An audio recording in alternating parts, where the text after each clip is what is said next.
G'day everyone and welcome back to Digging Deeper Ag Chats with Al. I'm really excited to kick off 2026 with you. We've just finished our first full calendar year of podcasts and I just want to say a big thank you to everyone who's listened, shared an episode, sent a message or stopped me for a chat. I genuinely appreciate it. This year we're aiming to bring you even more great guests with plenty of practical conversations you can take straight back to your own operation. We'll be featuring more local producers too. People right here in our region who are doing good things, having a crack, who've got great stories worth sharing. I'm also pleased to say that we've got some regular voices returning. Chelsea from Herd Solutions will be joining us on a monthly basis with veterinary updates and timely animal health advice. And Morgs from Elders is back as well, committed to a monthly livestock market update to help us make sense of what's happening and what it might mean on farm. So whether you're listening in the ute, on the tractor or in the yards, welcome back. I'm glad you're here and I hope you enjoy what we've got coming in 2026. Welcome everyone to Digging Deeper. On this week's episode, we actually have a two-part series. The first part is Brett Tonkins talking about fertiliser, some of the issues surrounding current fertiliser prices, availability, what fertiliser can actually do for your property, a very quick rundown for about 15-20 minutes. Then we're going to be swinging over to Simon Faulkner, who is a farmer himself in the Geelong area. He's done a lot of work on soil amelioration, which is one of the projects here at the Gippsland Agricultural Group. He talks about some of the pros and some of the difficulties with doing soil amelioration on your property, how it can increase yields, and some of the soil building possibilities you can do with it. It's a good episode this week, so enjoy. Naturalised Gippslander, only been here 10 years, mate. Just a few things. We'll just run through a bit of a taking stock where we're at with a few different inputs out on the farm and just run through a couple other options. So we do have a Q&A panel after this where we've got Ross, Matt, ask any of his questions. Absolutely. So just running through a couple of scenarios and then by all means, if you want to ask a question, do so, but could be some experts later on to chat to as well. Okay, so current state of play in Gippsland. Varies like it does every year, but East Gippsland had some early rain again, encouraging conditions for sowing into autumn. It's now dried off a bit. Some of that east coast rains died off, and as our westerly winds have come back, it's become a bit drier and a bit marginal in some areas of East Gippsland. The MID, some really good rain through late Feb, early March. Limited rainfall since. And there's been a bit of worry about Glen Maggie, but if you're looking at 10-year averages and even last year, it's still well up on what it has been. So at this stage, encouraging for what it might look like next irrigation season for the irrigators just up the road. West Gippsland, it's been a fantastic autumn break. We had a really dry summer. Mid to late Feb was dry. The storms started coming in and then some really good widespread rain through March and into April. And established pastures that got through the summer looking really good. New pastures have had plenty of warmth in the soil. Even obviously this week we got a lot of low to mid 20s, so great conditions for growing grass. And South Gippsland's been a bit patchy, so there's some areas, especially getting more towards Western Port or the peninsula, that's got some good rain, and then some coastal areas and a bit further east, especially as you're getting towards Yarram, much more marginal. But generally South Gippsland can have some really good winter pasture growth with overnight temperatures not getting as low as what we get further inland. So the current fertiliser outlook, these are figures over the last couple of weeks. Just some rough inclusive prices. So DAP, MAP over $1,800 a tonne including, Super's over $750 a tonne including.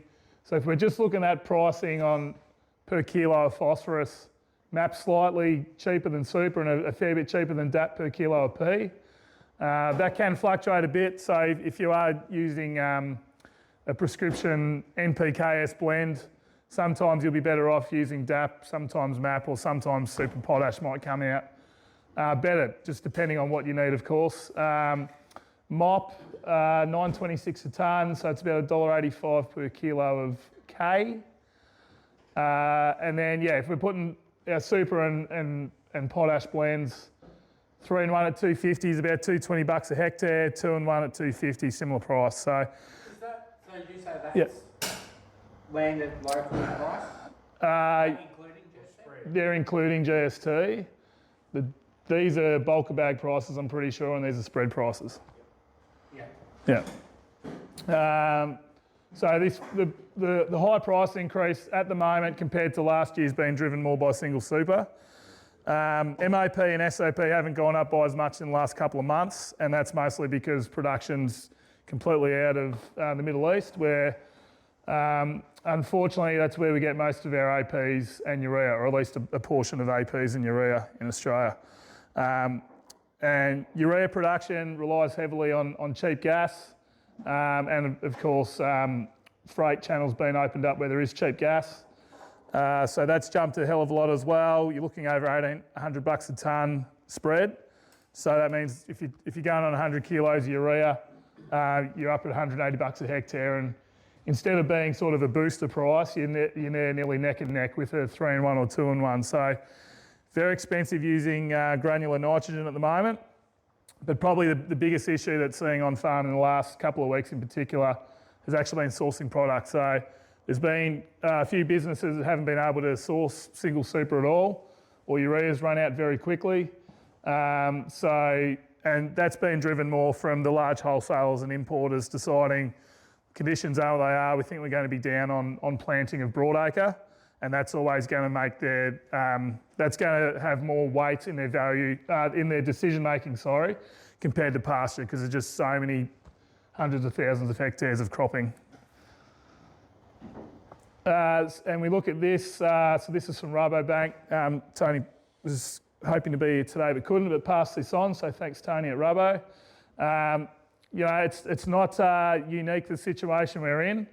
It's been, I guess the prolonged nature of it at the moment is an issue, but it's not unprecedented.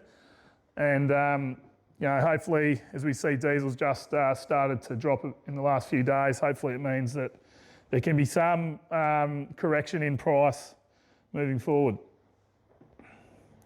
And global consumption of fertiliser, it's expected globally to retract a bit. As we can see, nitrogen and phosphates are really pushing the price more than anything, and a slight upwards tick in MOP and SOP is expected to go up a bit in the next pricing round. So APs and urea generally get nearly like fuel prices, I suppose. It does change a lot, like week to week it can fluctuate a fair bit. Your potash generally is a bit flatter and might change every couple of months or every 6 months. So generally price increases or drops with potash take a little bit longer to come into effect. And this affordability index is just saying that in general globally, nitrogen in particular and phosphates as well are effectively unaffordable for the return that they'll give you. Yeah. At the moment, do you know if the production is still at the same level, but it's just the distribution is the problem? Not sure. I'd say in areas of the Middle East, because the boats are full with urea and AP sitting in the Strait, they're probably pulled back. Because they've got nowhere to put it. Yeah, the other thing to consider as well is some countries through Southeast Asia, India do it a lot as well, China do a lot as well. They stock take sometimes up to 12 months of what they need. So there can be bottlenecks just because they're holding on to what they think they might use, and like how we've been able to, today or yesterday, I think we got a bit more urea out of Indonesia. They've probably just made a call that they're not going to be able to use it this year. So, I suppose what my questions aren't behind is if production is staying the same, but distribution's dropped off, are we going to have a glut in the future that's... And I guess we won't know until ships are trading, and I don't share your optimism, Alistair, unfortunately. Yeah, it'd be lovely if it came off. No, that doesn't happen. Yeah, so this graph here, so the green and the blue, the real price, the actual prices you pay. And this is historical, this goes back 100 years. Obviously, with inflation as well, we're always going to be paying more. But these pink and orange ones are showing that when you compare them with the inflation, that fuel was a big issue a long time ago. So in the last, in recent years, this is obviously unprecedented.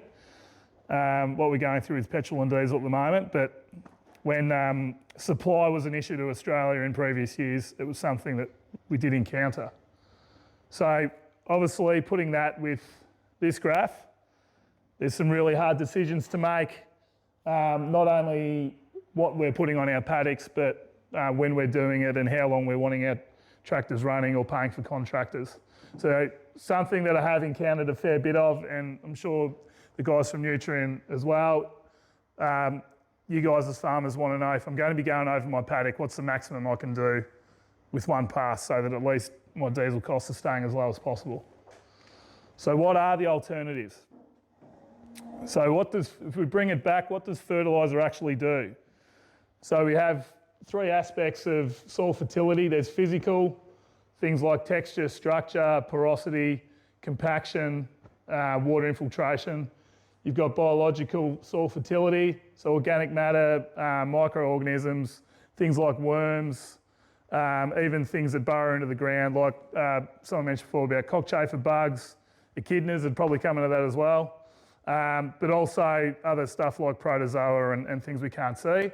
And then there's chemical fertility, so that's what you get on your soil test, your pH, nutrient availability, those types of things, and the ability for the soil to store nutrients.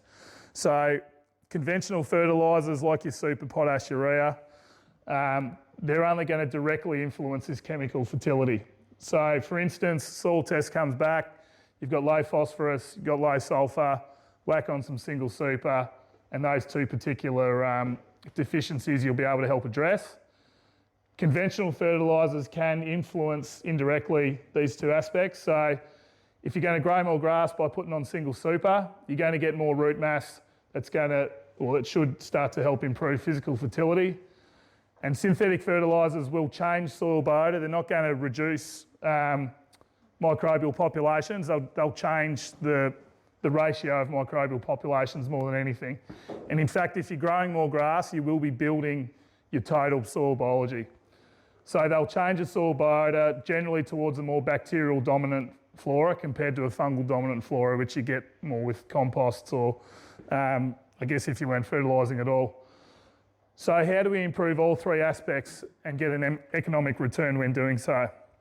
So just a couple of scenarios. One, manures and composts. So obviously they've been used hundreds of years, if not longer, to improve yields and give structure, especially to sandy soils. So the science doesn't change just because technology's progressed. There's still a lot of scenarios where manures and composts are something that you should be utilising. There's some situations where they're not needed. It's about working out what's inhibiting growth on your farm. Chook manure is probably the most widely used, primarily because it's easiest to get. Manure is stockpiled by cleaning out production sheds. Generally, it's spaced out close to agricultural areas as well, which is great for us. On-farm composting and commercial compost products are becoming increasingly popular again. Like Simon mentioned before, around using urban sources of compost as well. So there's a lot of ways that governments are trying to recycle. It's giving us more variety in what we can actually use. And these products, being a natural product, can vary widely in their quality. So if you are looking to go down this route of using a compost or a manure, just make sure you're getting it batch tested. Getting a chook manure where they tested it 2 years ago, no point using that. It's giving you a very, very rough guide. And yeah, for the sake of maybe a couple $100 a test, certainly a good idea just to know what you're actually putting down on your farm. So why are these actually effective? Well, they're addressing all three aspects of soil fertility. You're putting nutrient on, you're adding soil organic matter and usually microbes in that as well, and you're adding bulk density and helping with some of those physical characteristics. So how do the finances stack up? So chook manure, $50 to $60 per cubic metre spread, and it's around 1.5 metres to a tonne around about. So, talking egg stuff or? Pardon? Is that? Broiler. To the top? No, it's a bit less than that. It's about 1.5. The more heavily it's composted, it should drop more to that. Yep.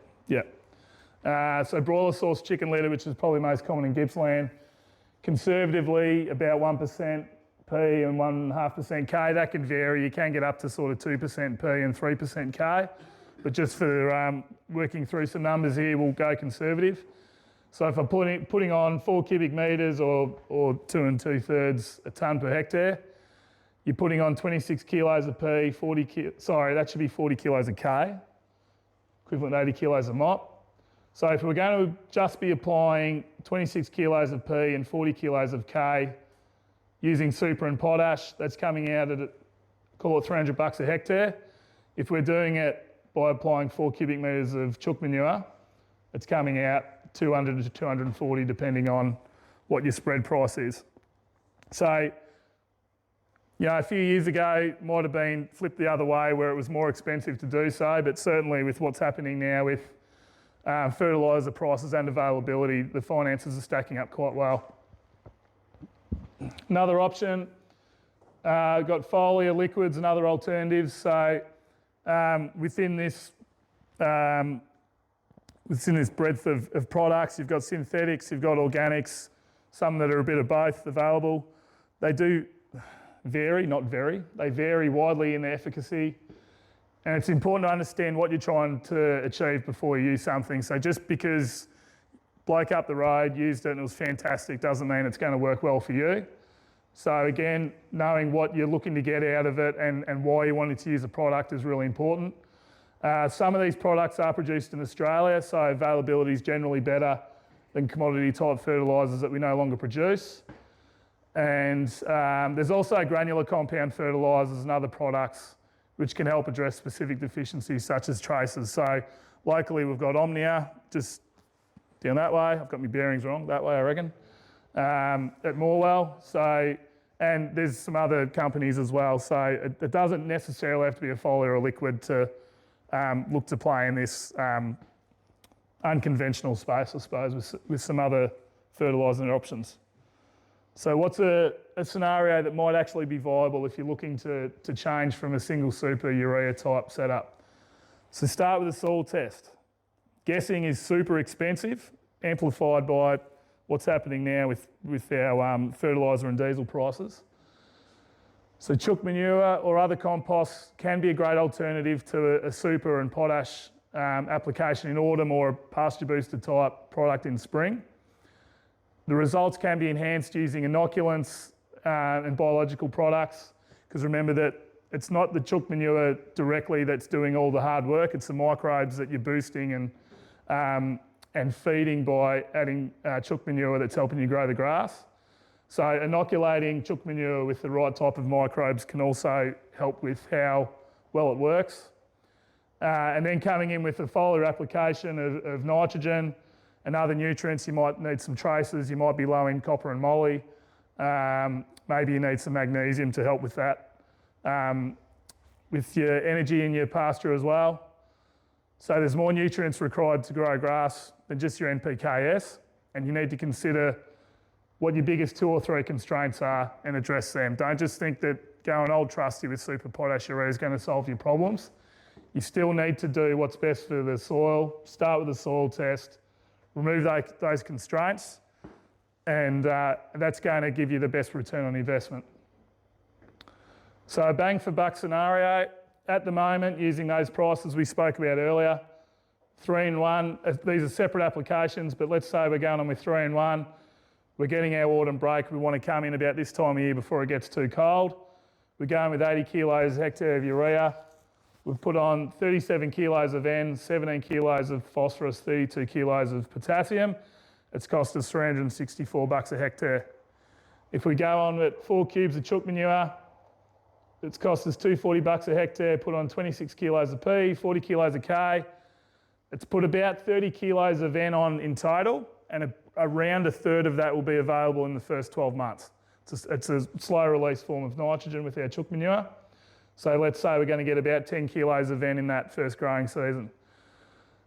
If we want to come out to around the same cost, $360 a hectare, that gives us $120 a hectare to play with foliar and traces, humates, biology, whatever is needed, what our soil test or what our tissue tests are saying we're deficient in.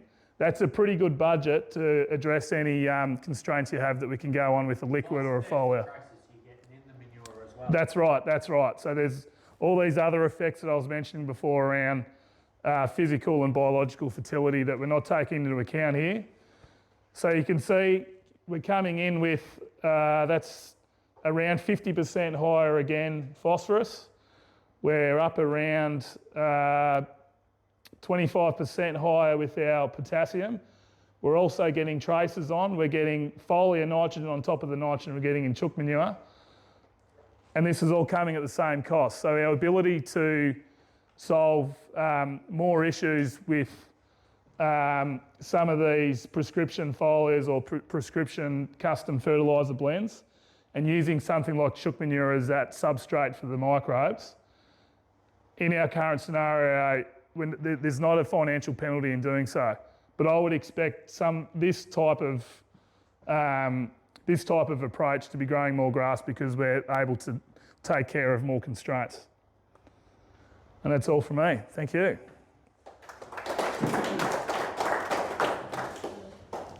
Okay, that was Brett with all the fertiliser information. Hopefully you got something worthwhile out of that. Now we're going to actually swing over to Simon Faulkner and Trevor Caithness talking about the soil amelioration projects we've been doing. So here we are this afternoon, and we're just looking at a project which has been unlocking the Red Gum Plains soil capacity, and we've got Simon Faulkner has been with us today, and yes, welcome Simon, and it's great to have had you involved. Give us a little bit of an outline of perhaps some of these MLA projects and how you see them fit with the industry. It's terrific that the MLA have come on board in a project like this. It's perhaps a little bit left field for MLA, but that's the beauty of it.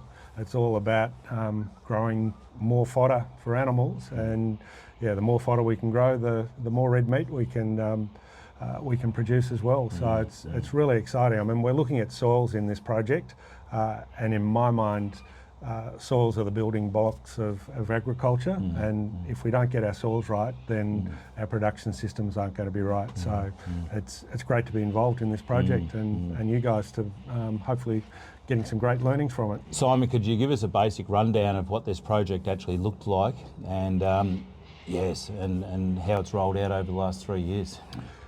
Basically, we're looking at enhancing our subsoils. Farmers are really good at dealing with the top 10 centimetres of their properties, but we're not so good at looking at the subsoils. And I like to look at it as growing, rather than expanding out and buying the neighbour or moving to a different district. I like to think about it as improving what we've got and growing the farm down rather than out. And that's what this project's all about, is enhancing our subsoils, which have got quite a few constraints. And if we can turn those into topsoil at a reasonable cost, then our production system will look pretty favourable. So this trial's been probably spread over a geographic area of probably 100 kilometres from one end to the other. What have you gleaned as you've looked at some of these soils across this Red Gum Plains type area? Yeah, quite unique, this Gippsland area. It's I'm based over in southwest Victoria, near Geelong, and our soils are very different. Our climate's very different. One of the things that struck me is the variability in the soils and the production systems here in Gippsland. There's some real challenges. Inherently, the soils look okay, but there's some production issues. For the amount of rainfall you guys receive and the climate you've got, you perhaps should be growing a bit more fodder and putting that into growing more red meat, more sheep and cattle. So that's the challenge that this project's got. And if we can increase the productivity of those subsoils, then that's going to flow through into the whole farm production. You've just mentioned subsoil amelioration. Just give us a little bit of a rundown on just what a subsoil amelioration looks like.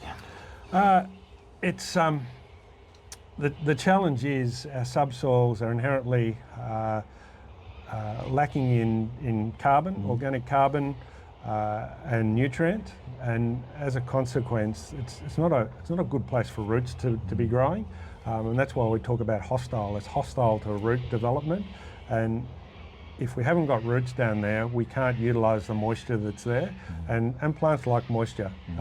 They grow better when they've got plenty of moisture. So the key to subsoil amelioration is unlocking the moisture in the clay and make it usable for plants so they can thrive and produce really well. So subsoil amelioration is about initially in this process, it's putting a target, an amendment down at depth, just in that AB horizon of the soil profile, and then getting the roots down to that area, and then the roots actually do the heavy lifting. Lots of people think it's the nutrient in the amendment that's the target.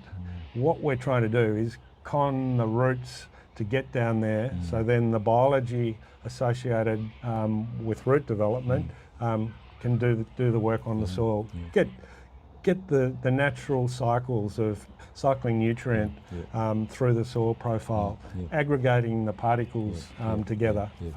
So that's the secret. As I said, pretty simplistic, but that's the way I see it. So as a producer that's been involved, that probably starts to lead me down. We perhaps didn't see a great deal of results as far as yield results in the first 12 months, 18 months, but we're starting to see them now 2-3 years later. Is that purely just a factor of what you've been talking about as far as roots getting into that zone and creating a different environment? Look, it is. It can be variable, and yes, you can put the target in position, but if you haven't got enough moisture in the system, then the roots don't actively seek out that target, and so they don't do the heavy lifting. So there's no real change to the production system. The plant's growing in the topsoil, the top 10 centimetres. What we've got it to get it to do is to dig deeper, go down to 20-30 centimetres. And that you've had some variable seasons in Gippsland over the last 3 years, and some sites have performed well year in, year out, and that's where we need to look, is to marry up what the climatic conditions were at those sites that performed well, opposed to the ones that haven't performed quite as well, and see if there's a environmental or a climatic issue there. The other thing we need to look at is biology. Are some soils or has the process kicked more biology into gear? Is there something in the soil that's restricting fungi and bacteria development, or enhancing a negative biological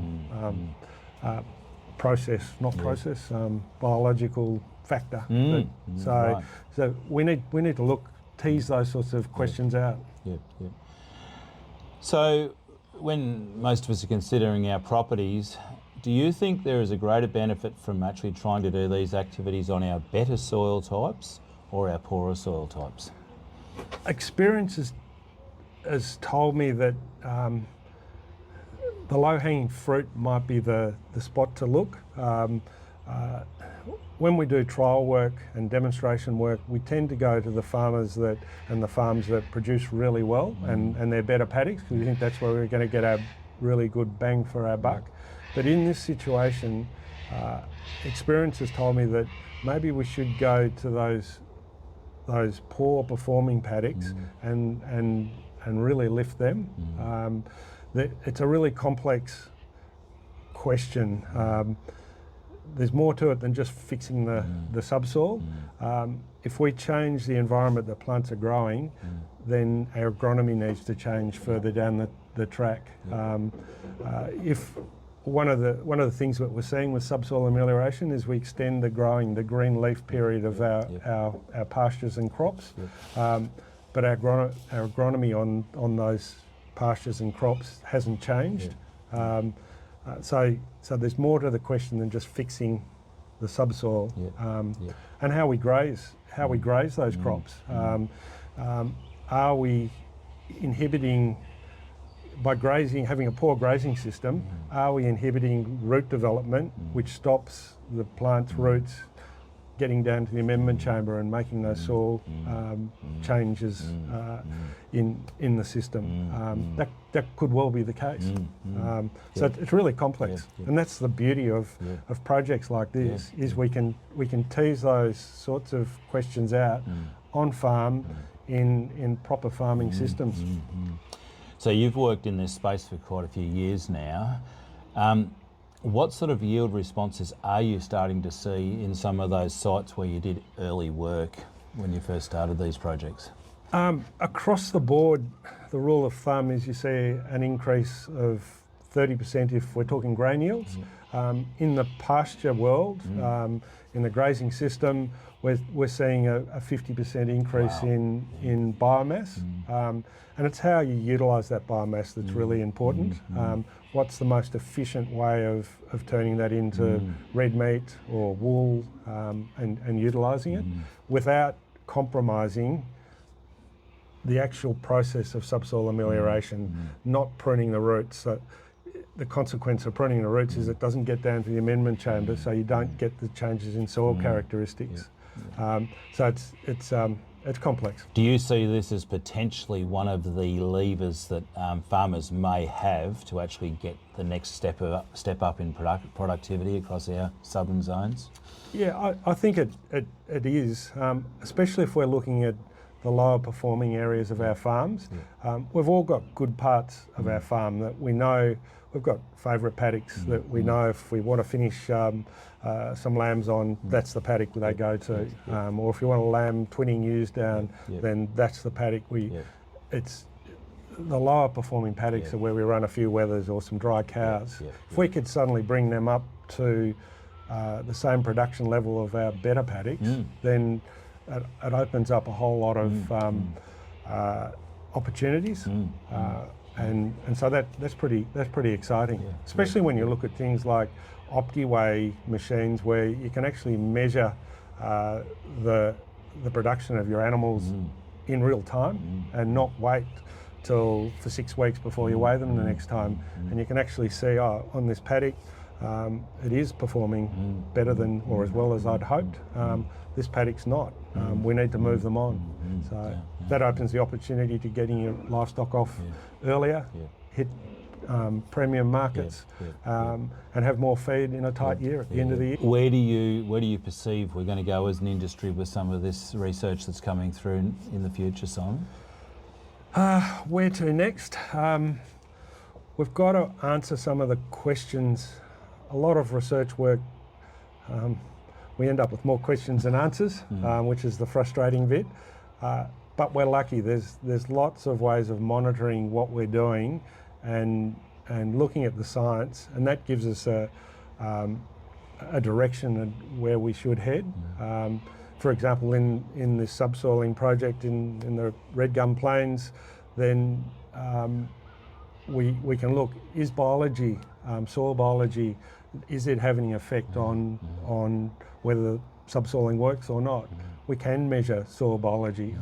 That's the sort of thing that we need to look at and measure those things that we can, and then tick the box. Yes, it is the reason why the process is working, or no, it's not.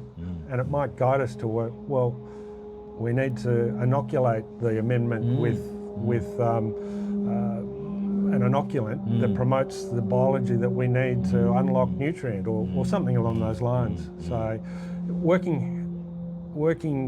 having science and on-farm measurement and assessment of productivity is absolutely ideal. Science in isolation won't answer the question. We need the farmer input and the real life farmer stuff to make sense of it all. And it really does show the importance of MLA funding these types of projects, doesn't it? Because it's on the ground, it's happening, on real farms, not in research stations somewhere. You couldn't be, that's exactly right. We need it on farm because that's every farm is different, and within every farm things are different. So a research station yes, it can do the basic science, and you've got to do that.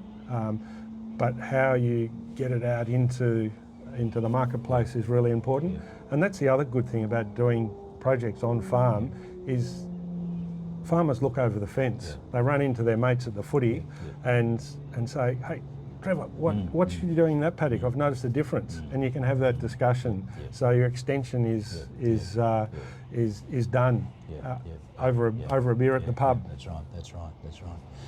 Well, on behalf of Gippsland farmers, I want to just thank you, Simon. I want to thank the MLA.